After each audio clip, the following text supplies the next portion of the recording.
So it's the summertime, so what do you want? You want big money moves, you want big, gossipy, financially motivated chat. That's what you want, and that's what you're going to get right now as we talk about the fact that Newcastle might finally get taken over. Mike Ashley might be at the door, and they might have more money than they could ever have dreamt. Could this all be true? We'll find out a little bit more about it with the help of Kristen Headage, who's up there, in the heartbeat of it right now. What's the mood on the street, Kristen? It is peaking and troughing like a roller coaster. That's the best way I can put it. It's going up and down at rapid speed. Yeah, well, I think that's the thing with it, because there's a lot of history here, both on Mike Ashley's side and the takeover bid. Just before we get into all of that, this video today is sponsored by the guys at OneFootball. If you haven't already got the app, you need to get it, because the OneFootball app brings you live scores, football news, transfer rumours, all in one place, and it's free to download. The only place to get your transfer news this summer. The link is in the description, so go and get it. We've spoken about it before on Ball Street. It's a cracking app, especially now when all the transfer gossip is going on. It's a perfect time to get yourself the OneFootball app, so go and get it. Link is in the description. But yeah, this one dropped a couple of days ago, and Kristen, and let me get the name right, because a statement was made by the Zayed Group, and the sort of leader of that is Sheikh Khaled bin Zayed Al Nahyan. I think I've got that right. And it's one of those where you've heard these a few times knocking about at different clubs. They're going to buy this club, they're going to buy that club.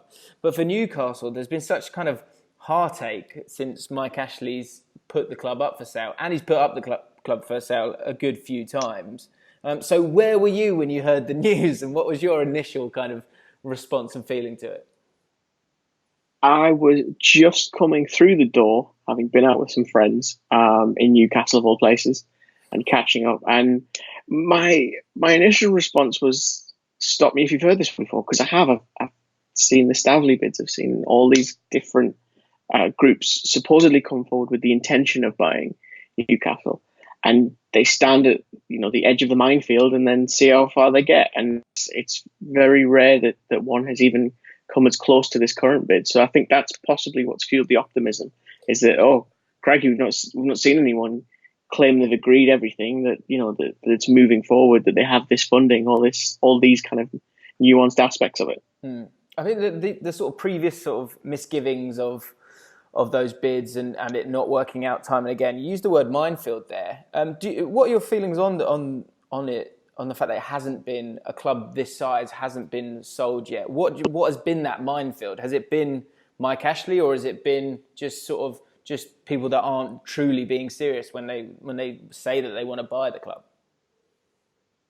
I would say both. I would say in the latter case, you've got someone like Amanda Stavley who probably wanted to buy it but just couldn't pull together the money for a reason.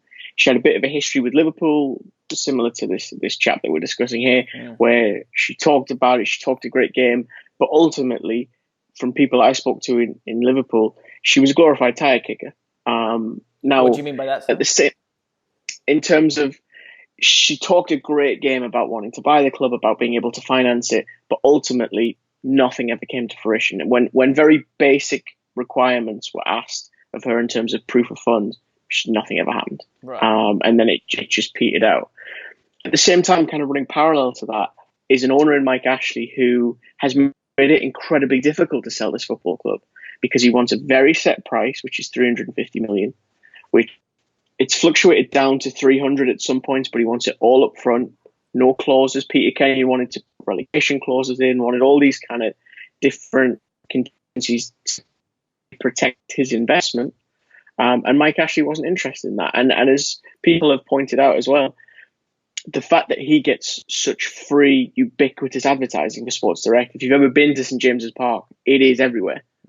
Even the Newcastle United lettering above the stadium there, it's in the same kind of font as Sports Direct. So it's just all geared towards that. And so as long as he's got this sports shop that he wanted to try and take global, there was no real reason for him to sell, because he was getting global advertising for absolutely nothing. Yeah. And he had said he would pay the club a fee, but it was never talked about how much. It was never talked about backdated, all these stupid things. And you looked contextually about how much other clubs were going for, and his price was just astronomical. And I think that's the problem, is that he's made it just as difficult for a buyer to come in and justify paying that much when you're going to have to overhaul the squad if you want to achieve something realistically. You're going to have to improve the stadium as well, because that's fallen into disrepute a bit, and just those costs off the top make it not really financially viable for most people. Yeah, well, I think the strange thing could be, say this happens, about to get into the detail in the statement that the guys made the other day in just a second, but strangely with Mike Ashley, because it has to, he's made it very clear the amount of money he wants, let's say 350 million, but he's also been so difficult with the people that have wanted to buy it. Weirdly, it might have kind of worked out for him, and probably for Newcastle fans, in the fact that it needs to be a guy where money isn't really an object for the deal to get done. That might actually be the kind of end result in all of this. So 350 million is the amount that's been asked by Mike Ashley, and Newcastle have remained very, very quiet on the whole issue. But the Zayed Group, who Sheikh Khaled, we'll call him that for short, is the leader of. They're sort of an investment group. I had a look at their website today, which was brand-wise not very impressive, but in terms of and what they're saying, very sort of top line in terms of what they're talking about, not too much information.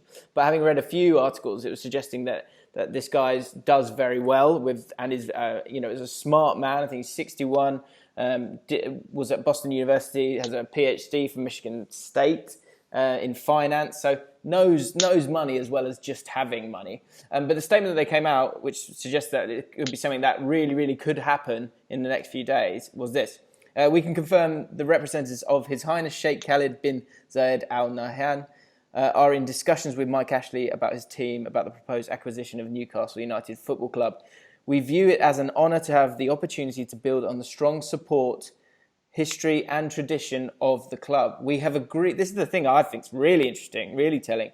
We have agreed terms and are working hard to complete the transaction at the earliest opportunity. Best regards, blah, blah, blah.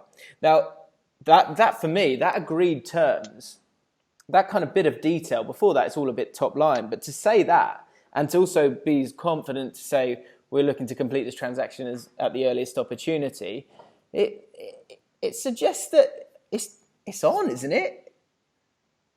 It does, but I could also hear in my head, we just need you to send a processing fee of 2,000 USD. No, I think you're right. It's that it was ultimately that phrase "agreed terms" that jumps out to people, and I can appreciate why, because that maybe we look at it through the lens of a transfer. That if you've agreed terms, that means stuff just needs to be signed. Yeah. It's just that simple.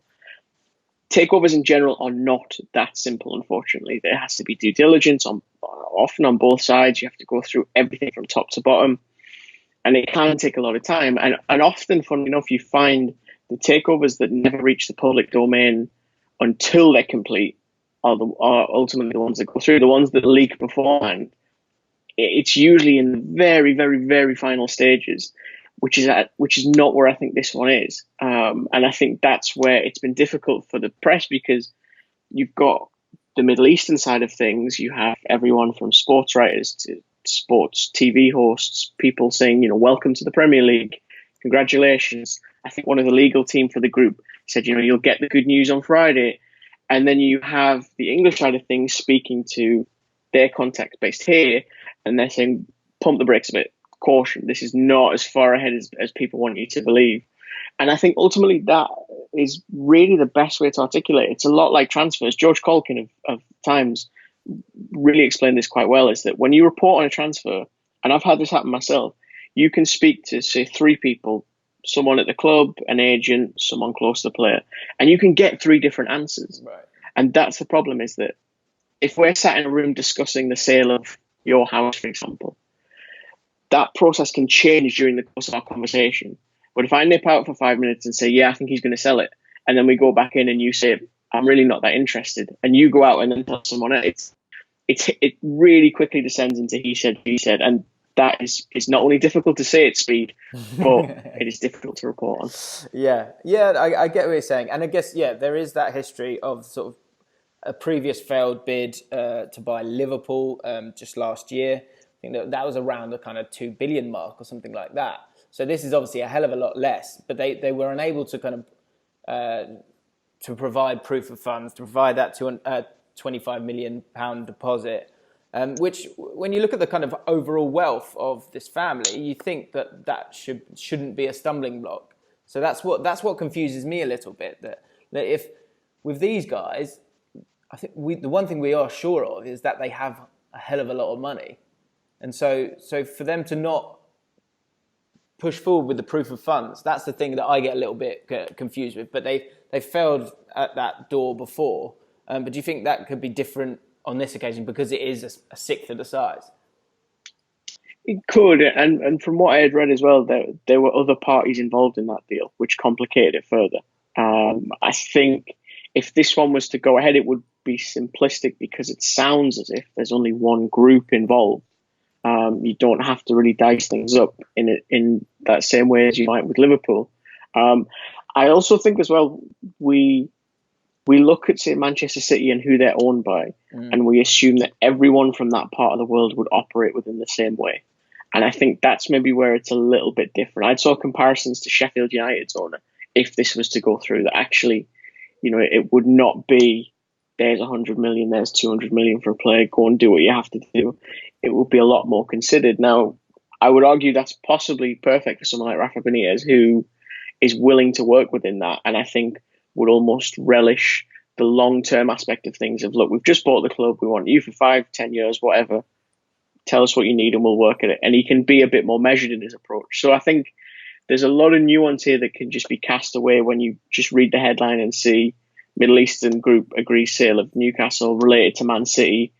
Instantly you start to draw parallels that I don't necessarily think are there. Yeah. What do you think is more exciting to Newcastle fans? The idea of Ashley leaving, or the idea of having, if it's not that Sheffield United, if it's closer to the sort of Man City or maybe the Aston Villa owners who've got a lot of money, it being more that thing. How big a factor is it, the fact that they just desperately want Ashley out the door? I think it's that, honestly. I do think they would take someone who was measured. I think they would take someone even that just committed to the level that Ashley was unwilling to, just to get rid of him. I think that's how. It's interesting when I've watched and listened to a lot of what Newcastle fans have said. It kind of meanders from, yeah, it would be great to see us spend money, but as I alluded to before, we can fix the stadium, we can take the signage down, we can do these things. I think it's about, for them, I think it's about getting the club back ultimately, without wishing to sound too romantic about it. But it's that idea that this person has really kind of seeped into the foundations of the place in a really bad way. And look, a new owner might come in and might change it to, the Pizza Hut Arena within a week. We don't know that. But I think there's an optimism in, at least it won't be him. Yeah. It might get worse, but that idea of better the devil you know, I think now they've reached a point where they're like, no, I'd rather take that risk. I'd rather roll those dice and see what happens. Yeah. Because he is not great for this club. He's not great for this region, to be frank. And I think, yes, there are absolutely ethical concerns with this as well, because of, who this guy was alluded to be linked to and all of the political nuances that I got so much heat for talking about last time. So I will dance around delicately. Oh, did you? You got heat for that? Yeah, some people say I shouldn't talk about Middle Eastern politics because I know nothing. And look, I appreciate that. It's not my part of the world. It's not somewhere I've studied. But as we've seen with Man City lately, there are a lot of things you have to consider now as a football fan. You have to be a lot more socially aware than I think even 15 years ago. Abramovich and his situation sat in isolation. It was not something we all had to think about. Whereas now, over time, more and more fans have to have that thought in their head of, am I actually okay with this? And that's something that without wishing to get ahead of themselves, I think some Newcastle fans have had to try and argue with themselves. Would I be okay with that? Could I just accept? Well, that was going to be the final question, really, is that there is this sort of moral aspect to it that football fans, you could stay kind of ignorant from, and it wasn't that much of a problem. But now it seems like, to be at the party,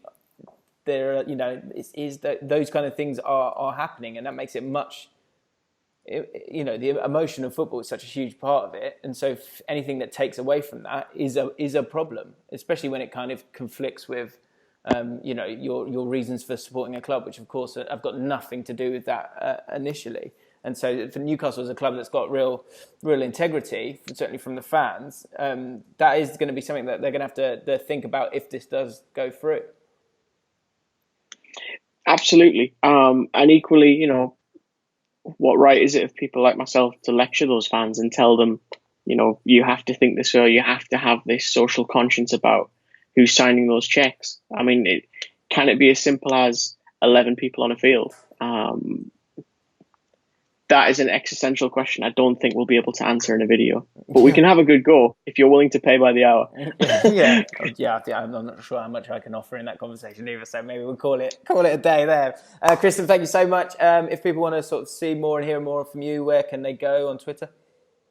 At KHENEAGE. Lovely. This is going to be probably one of the stories of the summer. Either way, to be honest, because I think if it doesn't come through, then once again, Mike Ashley, who previously in the last few kind of dealings with different people, it's been very clear that he doesn't want anything coming out. So for this to have come out a little bit and for it to not go through, I think it's going to anger a lot of people as well, either way.